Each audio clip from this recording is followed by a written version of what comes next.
Hey.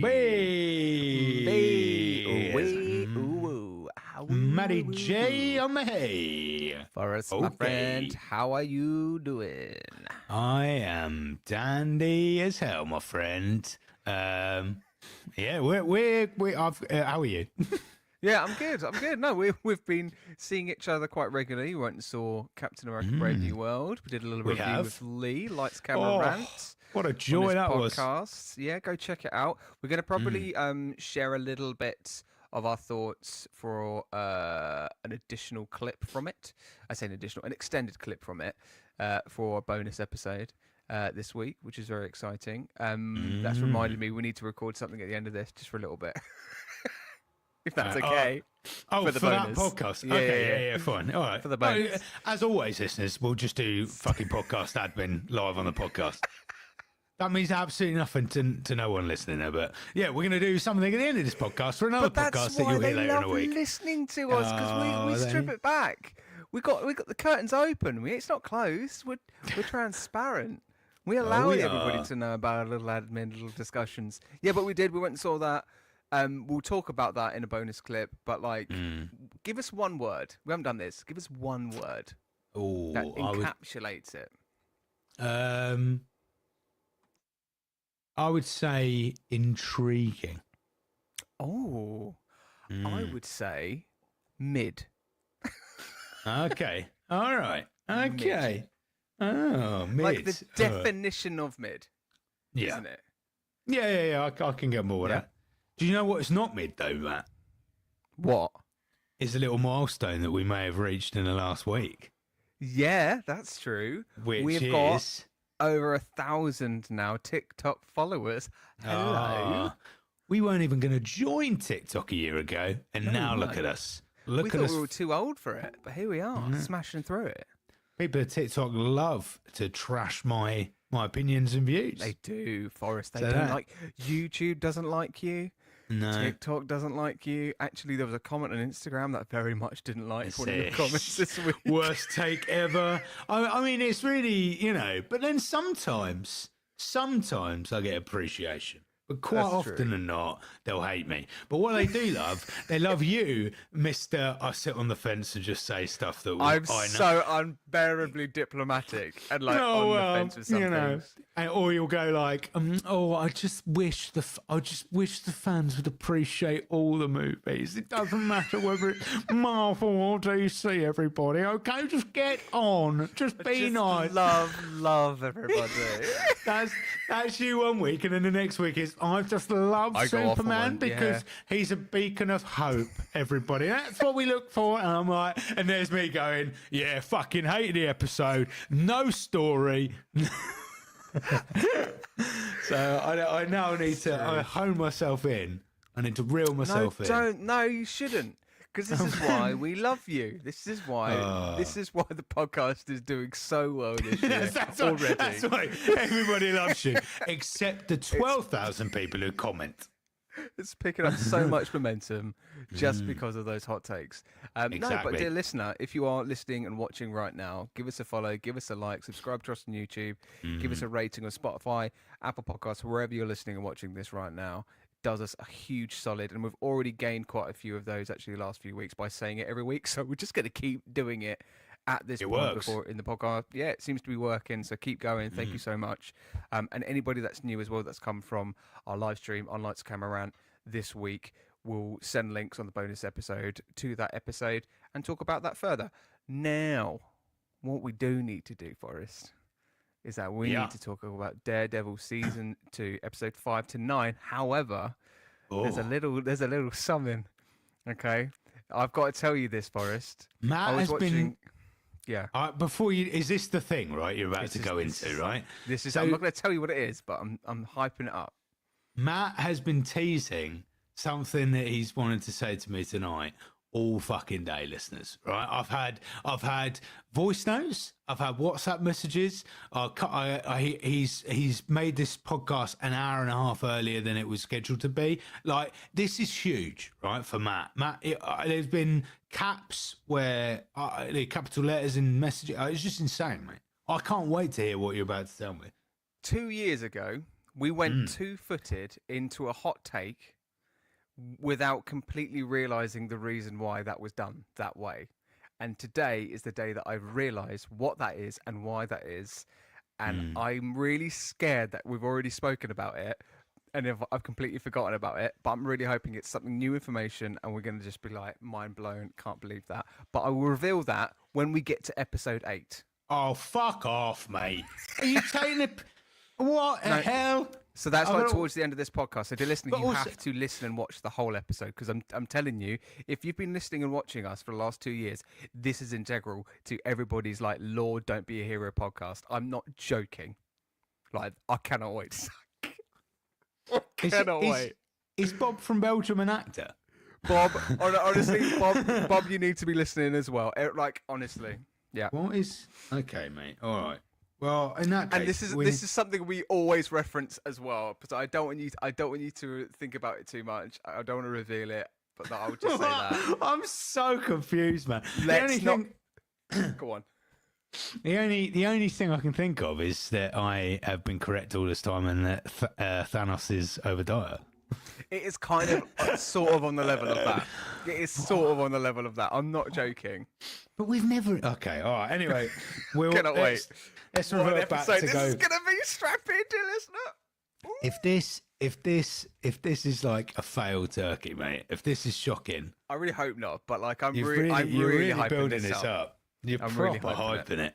Yeah. But I've never seen him like this. And he's pleased. But honestly, if you're watching the YouTube version, you can see the fucking grin on his face because he knows that he can wait for half the episode. Having irritated me for 5 hours about this, he can now have half an episode where he's just going to sit there going, oh, when we get to episode 8, oh, and then I'm going to steer through episodes 5, 6, 7 really quickly and be like, well, actually, I'm sweating out of excitement here. Sweating out of excitement. Oh, okay. In that case, let's go. So, episode 5. We haven't introed yet. Oh, we're not. Okay. Hit the intro. Okay, well, this week we're going to be looking at Daredevil Series 2, episodes 5 to 9. Forrest Morgan, put those titles in. And there we go. Whew, okay. Here we go. Oh, right, episode 5. Episode 5. So basically, this is where we get Elektra's big intro, right? We get the flashbacks. We see Elektra and Matt. I've put down straight away accent and appearance feels very Tomb Raider. Totally, completely. Yep. I'm talking about Elektra. Like you looked at me so confused. Like I was talking about Matt. No. Yeah, Matt Murdock's character really reminds me of Tomb Raider in this episode. Real Lara Croft vibes. No, yeah, 100%. Like she's this rich, yeah. I was gonna say just rich person. No, but like she's got all of the attributes that Lara Croft has as the character. Yeah. So fictionally, it definitely works. It checks out as well from a comic book standpoint for Elektra as well. I do want to say though, off the bat, because we have quite a lot of scenes and storylines threaded through with Elektra between these episodes. Kind of, the only other reference point that we have for Elektra in TV and film is Jennifer Gardner's version that appeared in Daredevil and Wolverine more recently. Reprised the role. Sorry, I've been drinking a Coke. I'm doing the podcast. And he also meant to say Deadpool and Wolverine. You haven't missed a film called Daredevil and Wolverine. Did I say Daredevil? Right. Daredevil and Wolverine, that well-known film that's just come out. Yeah. So her character, if you see, you haven't seen Daredevil 2003, but like her version of that character, and she gets her own movie as well, is so much more vibrant and so much more kind of. I don't know, not jokey isn't the word, but like, I don't know, just something that isn't as kind of sinister. But we're looking at this Daredevil, this Netflix Daredevil. It works for the tone. I just feel like there's something missing in her character arc, but I think we're gonna get to that at some point anyway. But yeah, episode 5. Karen also gets up to no good as per usual. Getting up to no good. She reveals to Frank Castle while he's in bed bound with the tape around him, that she broke into his house. Not a very good idea. Why would you do that? Also, right, a recurring theme that we've had regarding Karen, right, is about, like, it seems to be that every male she comes into, like, you know, a scene with, it's just, I don't know if this is the actress and the actor choices or the writing. I don't know what it is, right? But she's incredibly flirtatious. Like, there's her scene with the Punisher, right, on the hospital bed. At one point, I thought, fucking hell, they're about to start dating. I was like, what the hell is going? Like, she's like looking at it, like it's quite an intense, like, eye contact between the two of them, right? And they're like really, like, she really cares about Frank, and like it's like, and I get, like, we're supposed to go back to, I suppose, on the essence of kind of, you know, we know Karen's past, and obviously she killed Wesley. Yeah. And obviously there's some thing there, right? So she's like, not all people who kill are bad. Like, you got to think about the surrounding circumstances, all of that stuff. But there was a part in that scene, Matt, where I thought, fucking hell, he's about to rip off that hospital garment. And they're about to go to town. Wow, chicka, wow, wow. Although saying that, we did actually get sex for the first time in this episode. Yeah, we did. And in all fairness, it almost came out of nowhere, as what that probably would have done as well. Well, he pretty much did come out of nowhere. Yeah, he did. All over that wrestling mat. I mean, yes, we did. We did. Yeah. I think going back to the Karen and the thing, just because I want to just deviate from the sexy fight scene, the fight scene that turned into sex. I don't. Yeah. I'm okay. No, I'm going to lean into it. I don't understand how that happened. Just again, if we're going into a real life circumstance, but there is a fetish around it, isn't there? Like sex wrestling, that is a thing. So is there a thing? Yes. No. No, there isn't. Whoa. The things we find out about people. Oh. What do you mean? Like, as in, like, it's like a bit of playful, like erotic fighting. Like erotic fighting. But playful fighting becomes, or is there an actual, like, you know, we are about to go down a line. Well, where I don't know how we're going to get out of it. So all I'm going to say is that it exists. Now, how do I know this? I've been arrested. Can we just have a reel that goes and just ends with you going, and how do I know this? Find out. Find out by listening to this week's episode of the Hero Podcast. Yeah, so how do you know? Just wrestling fan, innit? I've just been a wrestling fan for a long time. And like you go from like hardcore wrestling, like where actually violent wrestling, and then there's just a little borderline where it just goes somewhere else. So then, yeah, you know, it exists. All I can say is it exists. I don't seek it out. Okay?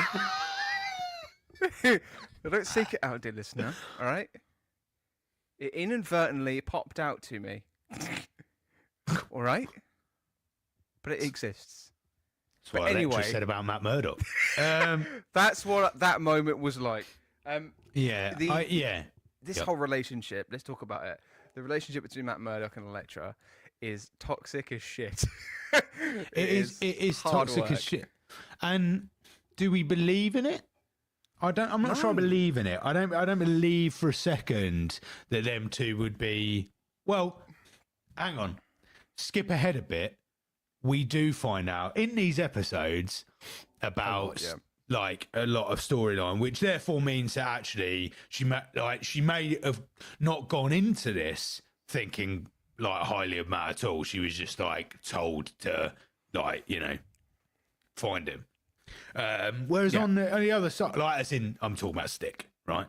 Yeah. and the storyline and all that stuff. So you could be believed that actually Stick orchestrated all of this, told Ellie, aka Electra, to get in, blah blah blah. But Matt, I just don't know. I just don't know if I really believe that. But no, I don't know. Anyway, yeah, they have sex. Yeah, they do. Yeah, they do. I think the other thing is that I really hate how Matty just responds to her beck and call. Like, especially around these episodes of the trial. Like, such a huge thing for Nelson and Murdoch and that team to do this trial. And then all of a sudden, she's like, you need to come over here and do this little mission with me. He's like, yeah, okay, cool. Yeah, fine. I'll be there. It's like, will you though? And he talks in these episodes about how she like just left him, right? The last time he saw Ellie, she just fucked off, right? So in what world is like, and nothing we know about the flashback when we see the flashbacks to them two, right? No part of that would make you think, fucking hell, he worshipped her to the point where he would come running if she came back. There's nothing that would point that out. He may have been interested, he may have loved, whatever, but there's nothing in that points out like, oh my God, if she was back in his life, that'd be it. Yeah, literally. Like, he's got Karen. Foggy's his best mate, has been for years. It doesn't really make any sense. I mean, we're going to and fro here, but like later on we learn why all that happens. But like in this moment in episode 5, we do learn that Elektra is doing some missions that are based around the Accuser, but then also, which I think is really cool that it gets mentioned a few times and quite heavily in the storyline, is Roxxon Corporation, which is a Spider-Man tech company that features in the Insomniac games for Spider-Man, but then also very much plays a through line in terms of Hell's Kitchen in New York. They're up there with Stark Industries, with Hammer Industries as well, Hammer Tech. They're very much a part of that conglomerate, so it's really cool to see that being placed in. Again, and also that does get placed in Loki as well a few times, the Roxxon Corporation. We have like the Roxxon supermarket and all that kind of stuff. So it's nice to see that kind of like played in a little bit, and we saw a little bit of it in season 1. I do just wonder whether we're going to get more of that in Born Again, because it feels like that's the one corporation that's just teased into storylines, not really like the main point of focus where you can really dig into like somebody in there. But yeah, this whole episode for me really glorified like if you're a hero, if you're this hero, you're gonna get the girl. Do you know what I mean?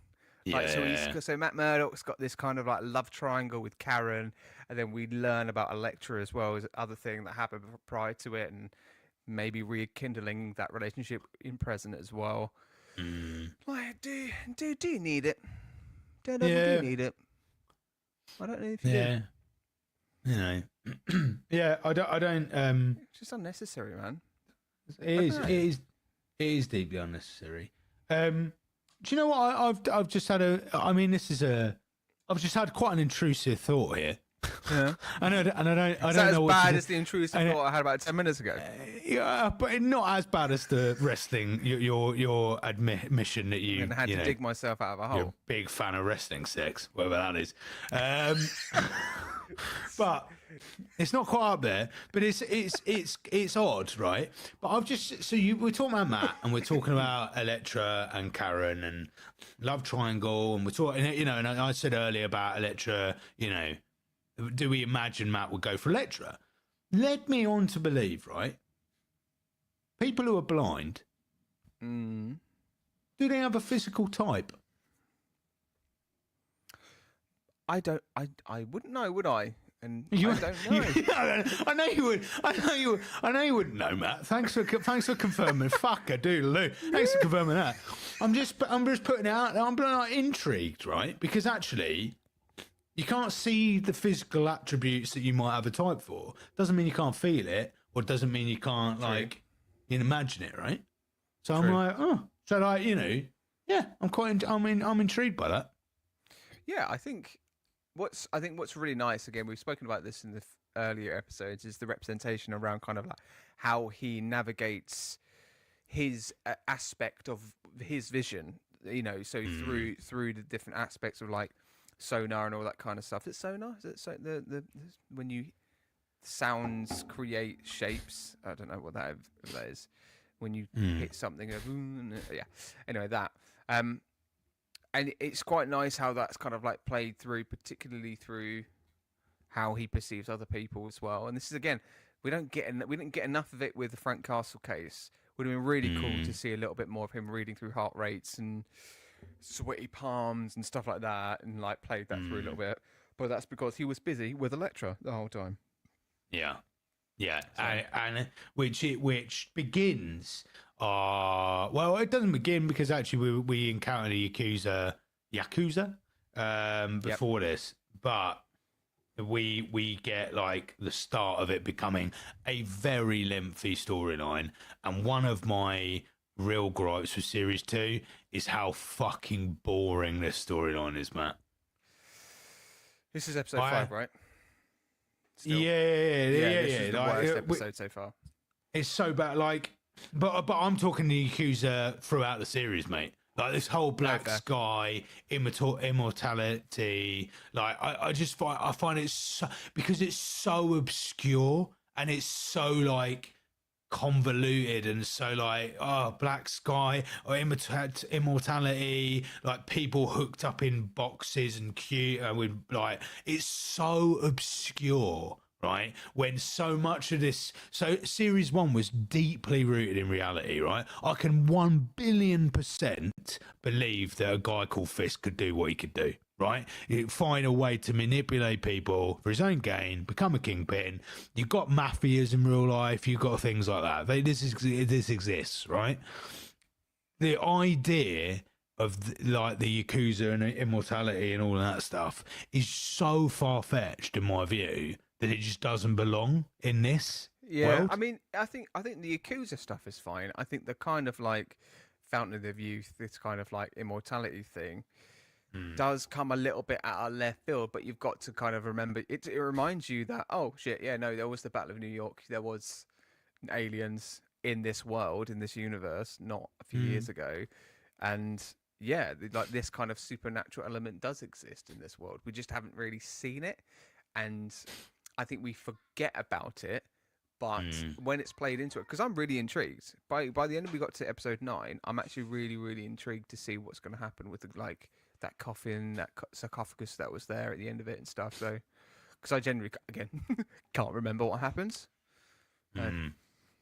My lips are sealed. Oh, no, do you? Oh, yeah, because you're in season 3, you son. I'm in season 3. Episode 6. Shall we move on? Wait. Let me check my notes.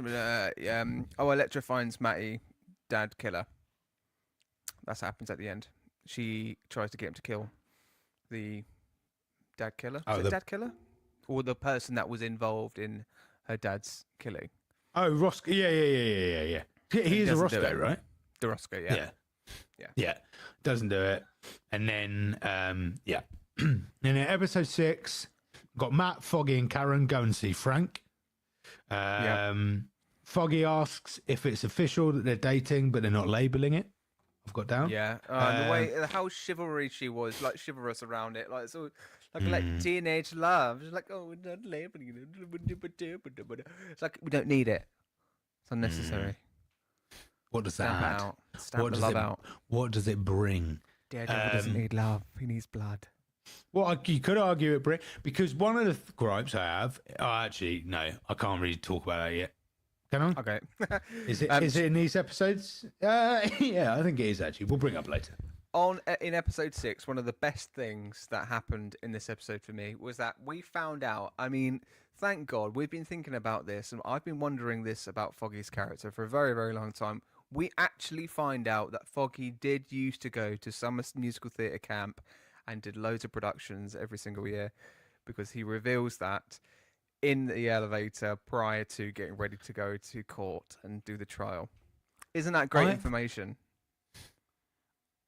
I love you so much, Matt, right? Because literally in 1 minute, You have completely flipped. So you've gone from saying that it's like unnecessary information that Karen doesn't want to put a label on a relationship, but fundamental information that Foggy once did some musical theatre. Oh, 100%. How? Yeah. Oh, it's just integral, isn't it? Because now we're going to see Foggy come into a musical theatre dance routine at some point in Born Again. That's what I'm saying.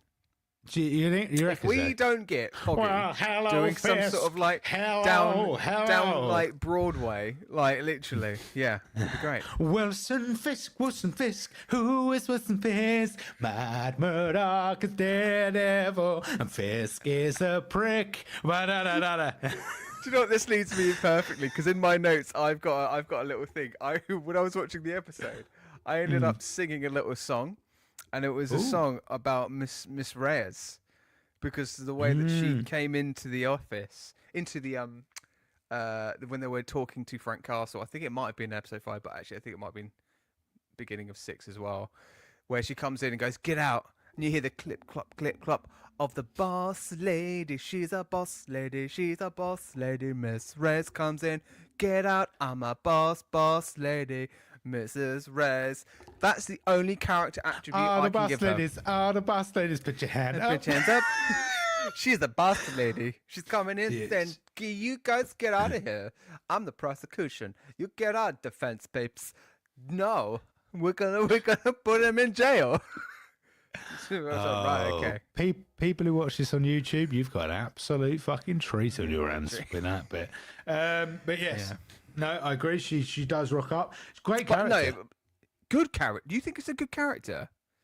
Right? 2D, man. 2D. No, you're not 2D, because soon we see her in her college wear randomly in the office before the inevitable happens. But I don't know where.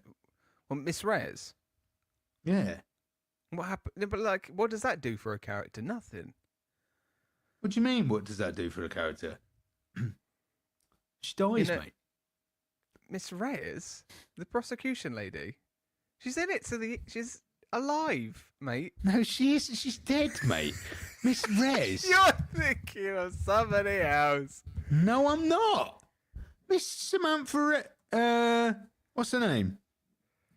Samantha Reyes. Yeah, she's not dead at that point. Right, at that point, no, not. But she does die, and when she does. Oh, fucking hell, spoilers, dear listener. Jesus Christ. Spoilers. When she does, she's wearing college gear, she's all chilled out, the boss lady's gone. Yeah, but that doesn't happen till after episode 9. Sorry. All right, I apologise for refusing. Let's go back.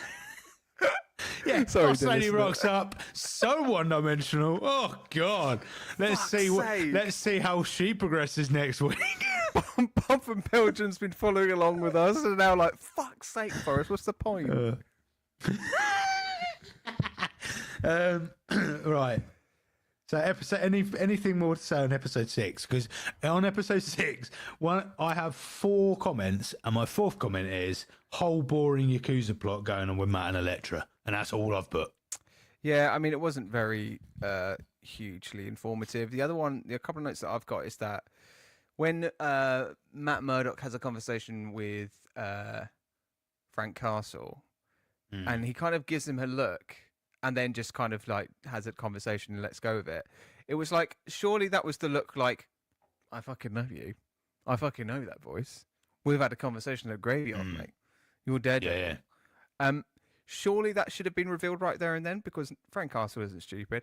And also, when Matt Murdock is as the Daredevil, he doesn't have like some sort of like Batman voice or like voice modulation. No. He is talking as Matt Murdock. There is no difference. So then there's a little bit of a plot hole there, because I think with anybody any sense, it's going to go, I've heard that voice before. Oh, that chin looks familiar. Do you know what I mean? Like, I don't know. I don't know. It's slightly contrived, but hey. Yeah, but he pleads not guilty at the end of it, doesn't he? Causes a bit of the fuss.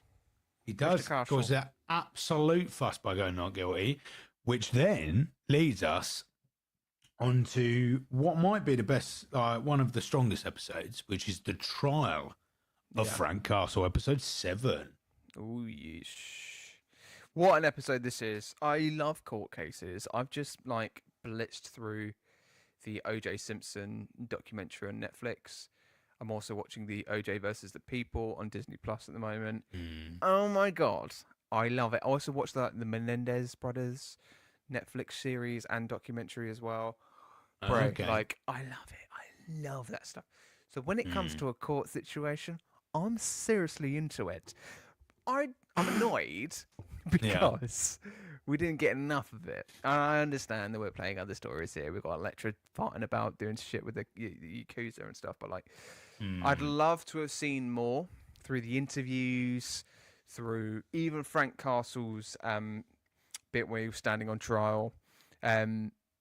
Just to sort of see how it all plays out, because you can tell it's caught the attention of the public media. But the problem is that we don't get that perspective that much at all. We don't get the perspective of the public into this and how it's affecting the case, because that's what happens when the public are invested in a fucking court case. They can change the court case. Hence, OJ parade I was in back in November. The same thing. Once the public and the general public and the media take hold of a court case, all bets are off, whether this person is blatantly guilty or not. Have you seen Joker 2 yet? No, so so that's basically that, isn't it? Yeah. See, this is the thing. It's the whole court case, right? It's a huge court case, and it's about public perception and all that stuff. You desperately need to watch that.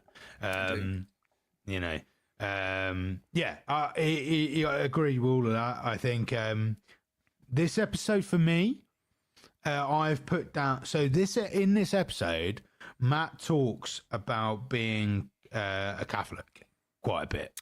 Right? Yeah. Now, what was annoying is why didn't we get that? So, we talked last week, didn't we, about him when he was on the rooftop with Frank and Grotto. And we were saying, well, why on earth does Matt care that much whether Frank kills Grotto or not? He doesn't know Frank. He's not got an allegiance to Frank. There's no reason as to why he's not got an allegiance to Grotto, quite frankly. So why does he care? Whereas if we'd have got this more earlier on, like, we know that Matt's a Catholic, and that's mentioned, and that's why we got that random priest that rocks up every now and then. But if he'd have mentioned his Catholicism a lot earlier in the series, then I could have had far more understanding as to why he was so passionate as to why Frank shouldn't kill Grotto. Literally. And also, is this the episode where Electra gets hurt, or is that episode 8? Because he prays for her. Episode 8, each gets episode 8, but this is the thing. I felt like it was just a reminder for us that he's religious, by the way, because then to justify what he's gonna do in episode 8. Again, you're right. It's very much embedded in the character of Daredevil. I know that. However, it's just not. It's such an afterthought. Yeah. Like the best way I can compare it to is the comic book of Preacher, and that was a TV series with Dominic Cooper, yeah, I think, who played the role. This is like 10 years ago the series came out, but like it is a pastor that ends up doing like vigilantism, but like is that vigilantism? No, it's not a word. I heard pastor.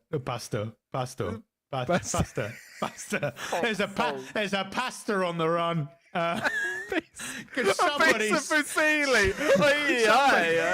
Somebody's done the spaghetti. He's running on the road. My name is Fusilli. I'm going to take out the penne. I am Penne Man. My name is Penne Man.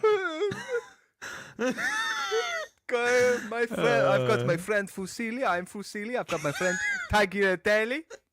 We don't like penne. Take out the penne.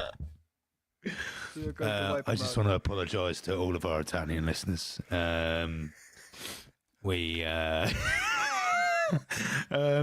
I mean, a pastor. I can't even. I don't know how. Anyway. At the root of the preacher's character is religion, and it makes sense for the actions after it. However, it's not really embedded in Daredevil in this series that we can see. So I wonder if they'll kind of turn back to it. I don't know. With Born Again, they'll kind of make it more of a focus again, really looking forward to it. So we'll see. There we go. So yeah, episode 7. Foggy gets some does an opening statement. He absolutely smashes it. What? The pasta thing just came back into my head. Oh, yeah. Batman, you've got Batman, Iron Man, Fusili, man. Fusili. What is Fusili? Fusili. So what? We've got Teabag. What was it? The pastor, the priest from last week's episode. Yeah. And now Mr. Fusili. Fist. Fist. Oh, right. So we go to episode 8. It's episode 7 not where you can tell me what the fuck you've been holding on to for half a day? Nope, this is episode 8. Oh, God alive! Matt, Jesus Christ, mate. You know when you're onto something. Doing my head in. Right. End of episode 7, they see a hole in the floor. So, one thing that irritated me about the Yakuza plot, right? And it's around Nobu, and Nobu, there's like a plot, like a development, right? Which Daredevil was like, oh, I saw that development when there was Nobu, and I thought I'd killed Nobu, but I didn't kill Nobu, and Fisk was there. And for me, didn't you just feel like this was such an odd way to bring those two storylines together? Like, and to kind of reconnect it as well. Yeah, there was no. Yeah, it was Would have just been nice so for Nobu loose. to have his own scenes, like. Yeah, just Nobu actually didn't need to be any part of the Fisk storyline. Just bring him in separately, like, because it just feels so loosely connected. Like, oh, the Yakuza wanted this plot of land because of what they were doing. Oh, great. Okay. But then also kind of like the reincarnation of him in a way. Do you know what I mean? Like, I mean, the fact that we didn't see him die. Matt Murdock thought he was dead. However, I think in the fact that we got this reveal of like, oh, these people are draining blood into the sarcophagus. Oh, that's a big reveal. And it's like, and we're all kind of going, wait, what? Wouldn't it have been better if we saw that get played out through the episode subtly with 100%. Nobu involved? Just so we can get more Nobu, and that kind of like circles its way back to Matt Murdock. Just so it's not more of a kind of like a shock, kind of like having to comprehend what the fuck that is and why that's there. We kind of know that it's coming, you know. Agreed. Yeah. But episode 8, Sticker's back. Sticker's back. Talk about the chase. The chase. The chase. Those big money balls. The chase is back. The chase is back. Stick's back. Electra's hurt. Stick calls Electra Ellie, and he knew her before. We've got some really tense conversations from Matty and Foggy in the courtroom, particularly. Like, they're very much not seeing eye to eye, and like this is when I am invested in their relationships, because these two buddies grew up together and now in the height of their popularity, but then also the biggest trial and the biggest case that they've ever got and will ever get up until, I'd say, ever. They're now at their biggest kind of point in terms of the rift of their relationship, and they're having a blowout right there and then. And I think, and Karen has a go at him as well. This is the point where she says, Matt Murdock does turn up to court late and does end up doing the kind of like his shtick with Frank Castle. Frank Castle then pleads guilty, goes off on one. Looks like he's been kind of like tipped by a police officer. During all of that, after it, Karen has a go at him and says, look, yeah, you're right. We do need heroes, but you're not one of them. Oh, slap in the face, my friend. You're not the hero. You're not an Avenger. We need heroes. But one of the things that happens in this, right, which I was a bit confused about. So when when Electra is ill, she's in the bed of Matt's, right? So she's in Matt's apartment in the bed. Then later in this episode, Karen admits to Foggy that she saw a woman like, In his aka bed, yeah. Electra, in Matt's bed. Yeah. Never ever confronts Matt about it. No, she just goes straight to her friend, poor Foggy. Yeah, Poor but Foggy. at no point, like, I'm like, well, would you not like address the kind of like human electricized elephant in the room and just go, Matt, like, I saw that chick in the What was bed. that about, mate? Well, Come on, mate. wow, Siri just got involved. Cool. Siri was cool. Hello. Matt has got lady in the bed. No. Matt Murdoch. Sex wrestling is. Imagine you've got two tabs open on your phone. Courtroom drama and sex on the wrestling ring. Sex in the ring. On the ring. In the ring.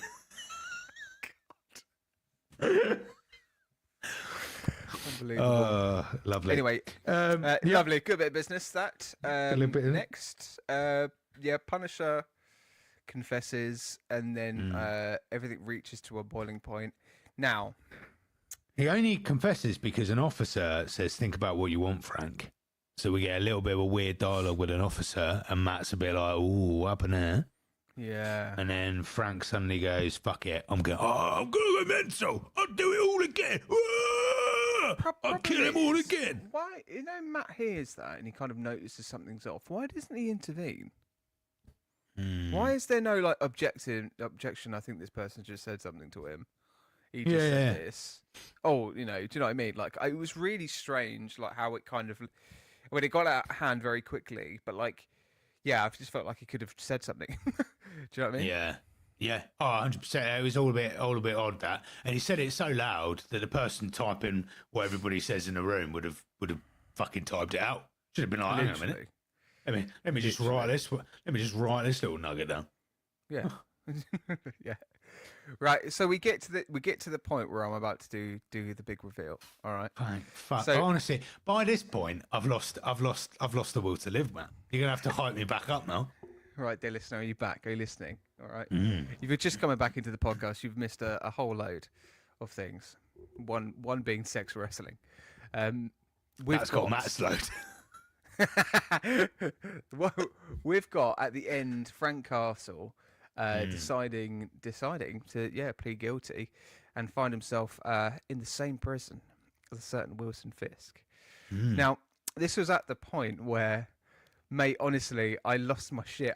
My eyes widened, my pulse raised, my voice was elated at the realization of something that we have, for over 2 years now, had a massive oversight and have actually, for the last 2 years, completely rinsed a certain moment. Okay, so Wilson Fisk is doing a press up. I don't know. He's got the bar, whatever it is. He's doing some working out outside in the yard in the prison, and Frank Castle was asked to be met with him. What? And then he leans up. The way you said that whole sentence is like you've never ever encountered human race before. Fisk was in the yard with the weights. I'm too excited to articulate myself right now because I'm just so flabbergasted by this.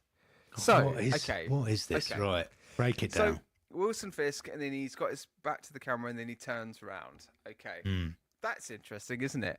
Because 2 years ago, and we're going to run this back, dear listener, okay?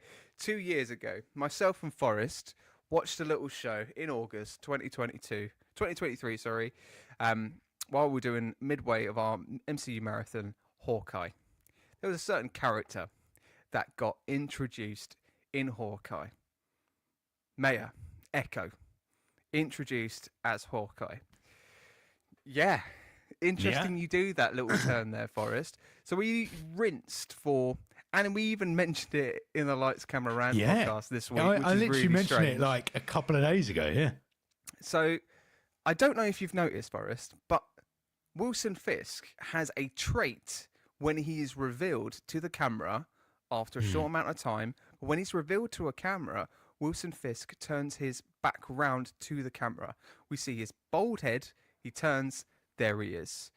That is the same way that Echo was revealed when she came onto the screen for the very first time in Hawkeye, which then in that had to have meant that instead of us being, that was a really fucking weird choice, it was an intentional choice because Echo was the guardian of Kingpin once her dad was murdered by Kingpin at the age of 9. She was the guardian of Kingpin until her early adulthood and when all of the stuff went down in the series of Echo. That's how they revealed her. They revealed her the same way that Kingpin was revealed in Daredevil. And when I fucking realised that, I lost my shit. That's it. That's cool. Oh, my only thing, and sorry to burst this bubble, it isn't how Fisk gets introduced though. Fisk gets introduced, and I specifically remember this, in the gallery at the end of like a really early episode, and we see him backs to the camera. Is it? Yeah, his back's to the camera. Can we quickly get it up on YouTube and roll this? Absolutely. Are you doing it? You're doing it. I'm doing it. Fisk gallery first scene Daredevil. So episode. Yeah, here we go. This is it. Right. I want to say present. Share the screen to us, dear Forrest. Share it. My name is Fusili. I am on a personal vendetta for Penny. Penny took my family. For I will find you, Penny. Sorry. Right, can you see that? Story now. Yeah, I can see it. Right. Okay, here we go. I'm going to watch it with you. God damn it. I hope I'm right. Vanessa. Oh, look! Staring at a fucking white wall as well. Oh, he's staring at a white wall. But he doesn't turn around, though. So, yes, it is the back of him. It would have been even better if he did an identical intro to Echo. Fine. We haven't seen his face, though. We still haven't seen his face, but I still feel like it's a nod. Now, can we find Echo's reveal? Now, does he turn around? Oh, he twitches the hand. Those are the cufflinks that he puts away in the episode 9. We get a lot. Now we know a lot about Fisk. You get a lot of exposition about him, don't you, in this? You do. He's looking at the wall. You see the cufflinks. See Vanessa. Vanessa. Is it panning to his face? Here we go. There you go. It's going to reveal his face. There we go. So. Oh. Okay.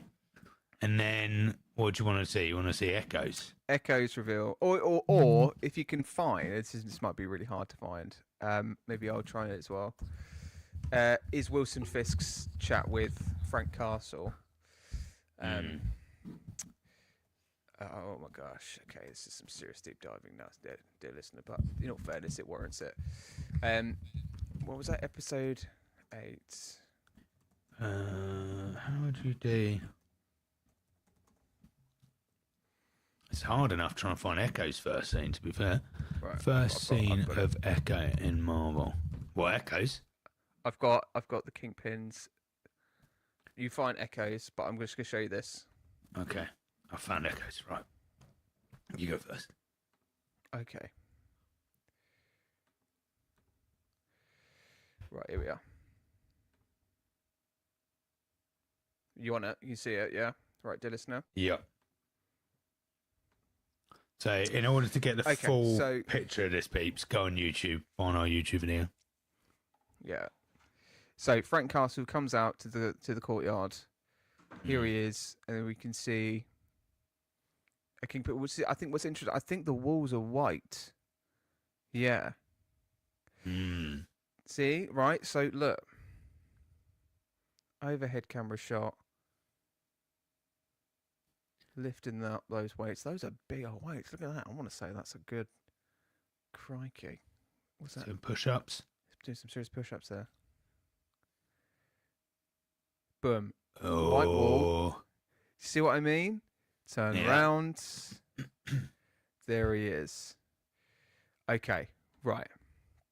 And then... Now, Echo. As if by magic, we then have... Echo's introduction here.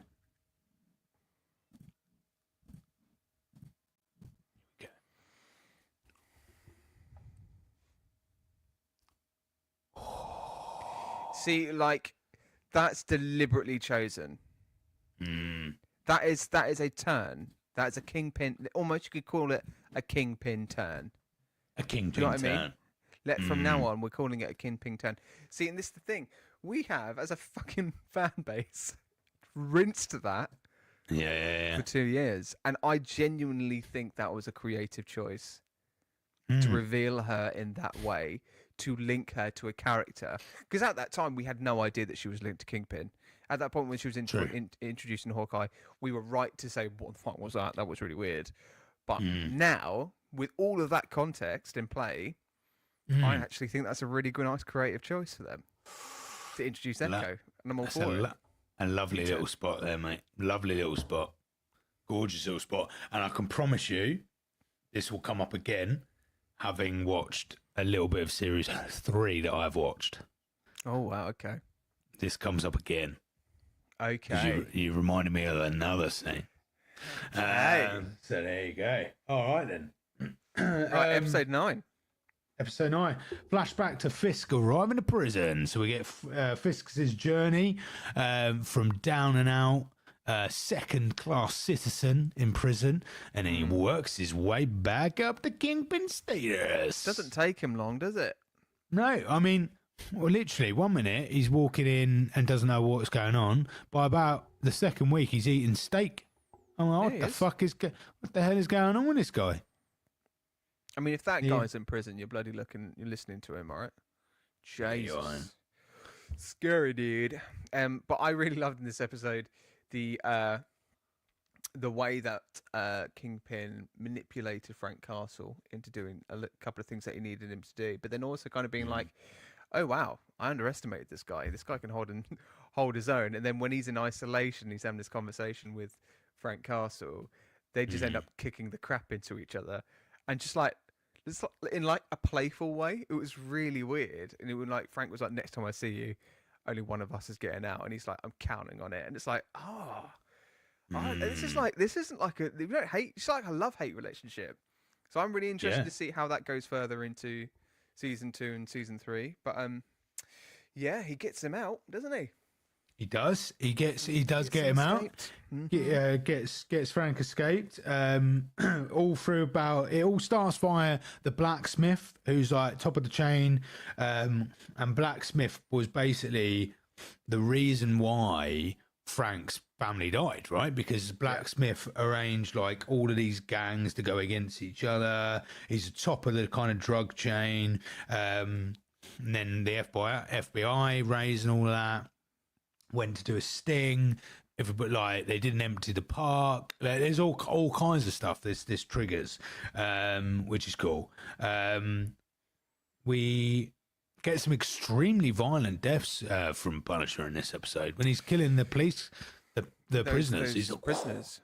But again, corridors, right? We were talking about the corridor scenes with Daredevil.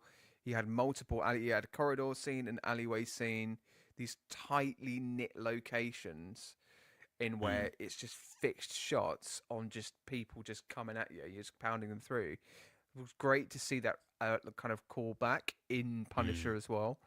So, and as well, I think it was cool is that I'm hoping the reason why they decided to do that is that you see a different take on it. Like you've got Daredevil being all like flippy. Oh, I'm just gonna knock you down. I'm just gonna incapacitate you. Blah blah blah. It's like, and then Frank Castle's like, no, I'm just gonna shank you up, mate. It's like it's this fucking so bloody and violent and gory.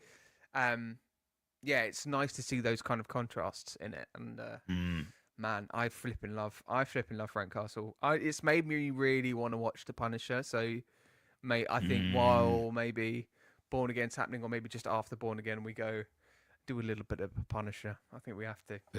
Have you watched Punisher before? You haven't? I have not. Oh. Yeah, I think I started it and I never finished it. I have reason to believe that Karen features in it as well, doesn't she? I think so. I think Karen's in it. They're all in it, aren't they? Oh, are they? Oh, okay. I think so. But yeah, so during all of this, Daredevil encounters the kind of let me finish yawning. Daredevil encounters like what's going on with the Yakuza. So he goes down to the bottom of this like Well, they go through a hole, don't they? And then they go through a load of like underground. Is that at this point? I'll get confused, but they go down the hole basically. Yeah. They find this development, and then Daredevil encounters loads of people in cages roped up to like this box of blood, and this is where you talked earlier about this like chamber that they have. It all gets quite like medically driven. It's all quite odd. It's quite an odd vibe, that bit, isn't it? But yeah, so he finds that, he comes across that. Stan, who is a guy that Daredevil's like running around from, around with, he wants to find his son again. His son's been taken by the Yakuza. He finds his son Daniel in one of the cages. Yeah, it's quite. It is. I would say this is like an incredibly dark episode. Yeah, like, yeah. We had the court one, which is more like kind of legal drama, blah blah blah, and now this is just like quite like slasher vibes. This is like horror slasher vibes. Do we think it's because the moment Wilson Fisk comes into the conversation, people just start dying, or destruction just starts kind of like unfolding? Because the moment he came back into these from episode 8 and 9, those were our most action-packed episodes and gory episodes. Not to say there wasn't any bits with like Elektra and the Yakuza and stuff. And I think there's also this thread around the fact that Elektra is this brutalist. At the end of episode 9, I think Matt kind of calls her up on it and goes, "Look, I saw it in your eyes when you literally slit that kid's throat. You enjoyed it." So there's all of those things to play in. I think, again, I'm really hoping we see more of that side of Elektra, because I think that was the only thing currently for me. I'm like, oh, that's interesting. I don't want this kind of like, oh, I love you, Matt. Oh, I love you, Matt. Nah. Where's the killer? What's that about? What's the ulterior motive as well with Daredevil? But then also, I think kind of like what I know. I think I know what happens with oh, what's his name? Oh gosh, Stick. Is it Stick? Yeah. What happens with Stick at the end of season 2?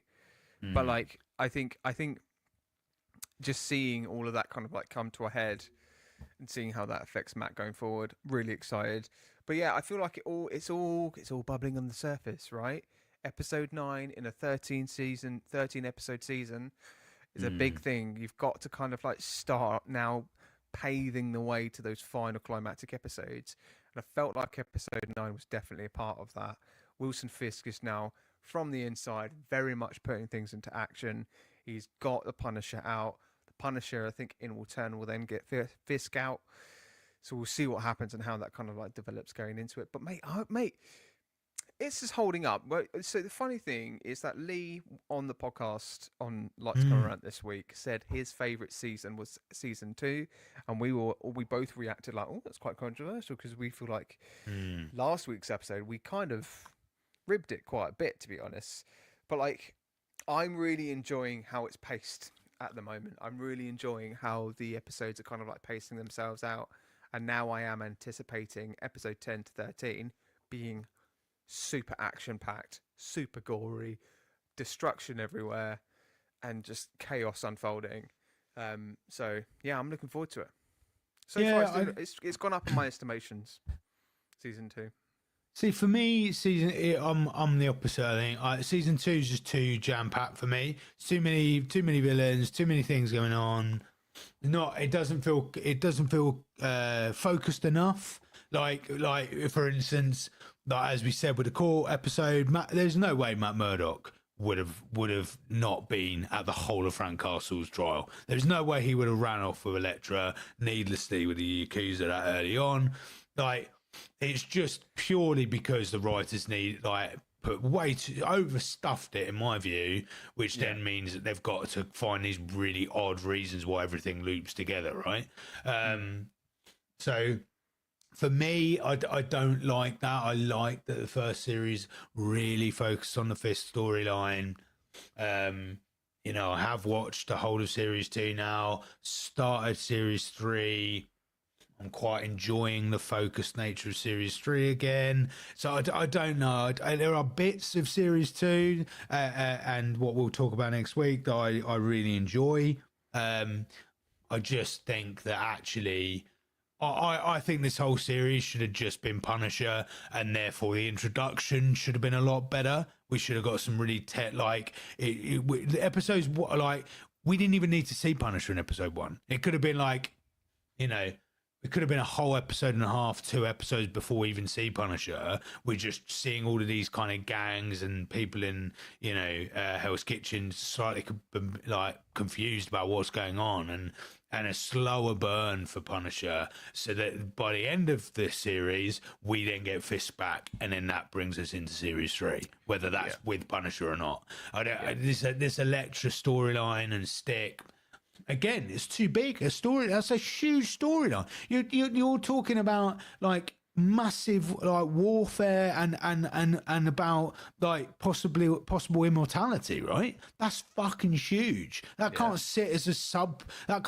second plot. Like, you know, I can't be there like that. So I think that's my belief, but I am excited to talk about next week how this wraps it up. We'll see what we're getting closer to Born Again, so we are, you know, going straight into season 3, and then straight after that, Born Again will be out, and we'll be rolling with that. It has so much Daredevil material. I've got to say at this point, if you have got to this episode and you're thinking, do these guys cover anything else? Promise we do. At some point, we will need to cover something outside the world of Daredevil. But I'm thoroughly enjoying it, quite frankly. I'm still binging it. That's why I'm in Series 3 already. But yeah, man. It's great. Yeah, it's great. But it's a really good show. We'll bash out a couple of wild cards next month. Maybe we've still got Heroes to do. We've got to do Constantine as well. Yeah, we've got wild cards out there. There's some wrestling erotica you can show me, and we can talk about that and all kinds of stuff. I can't wait. I'm buzzing. I mean, I don't know where you can find it. Like I said, it was involuntarily brought to my phone. You fucking know where to find it. So you've got a whole bookmark tab that's like wrestling porn. Stop it. I don't. Yeah, all right. The B-side to The Rock is the cock, is it?